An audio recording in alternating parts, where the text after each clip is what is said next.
சமீப காலமாகவே பார்த்தீங்கன்னா மர்மம், சஸ்பென்ஸ், திகில், த்ரில்லர் படங்களை ஓடிடியில் பார்க்குறதுல பார்வையாளர்கள் அதிகமாகவே ஆர்வம் காட்டுறாங்க.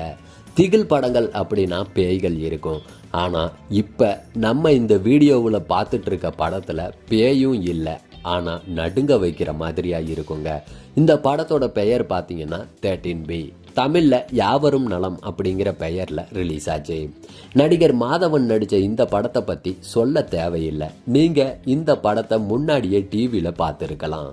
இந்த படத்தில் பேய் இல்லை, ஆனால் திருப்பங்களும் அமைதியும் நம்மளை பயமுறுத்தும். இது உங்களை அறியாமலேயே ஒரு அதிர்ச்சிக்கு கூட்டிட்டு போகும். மாதவனோட வீட்டில் இருக்க டிவியில் ஒரே ஒரு சீரியல் மட்டும் வரும். அதில் வர்ற காட்சிகள் மாதவனோட குடும்பத்திலையும் நடக்கும். மாதவனும் இதை கவனிப்பார். ஆரம்பத்தில் சின்ன சின்ன சம்பவங்கள் மட்டுமே நடக்க, நாட்கள் போக போக பயங்கரமான காட்சிகள்லாம் நடக்க ஆரம்பிக்கும். இந்த படத்தை இப்போ நீங்கள் பிரைம் வீடியோவிலையும் யூடியூப்லையும் பார்க்கலாம். பார்க்க மிஸ் பண்ணவங்க கண்டிப்பாக பாருங்கள். அதாவது திகில் படங்கள், சஸ்பென்ஸ், த்ரில்லர் படங்கள் பார்க்க ஆசைப்படுற ரசிகராக இருந்தீங்கன்னா கட்டாயம் உங்களுக்கு இந்த படம் பிடிக்கலாம்.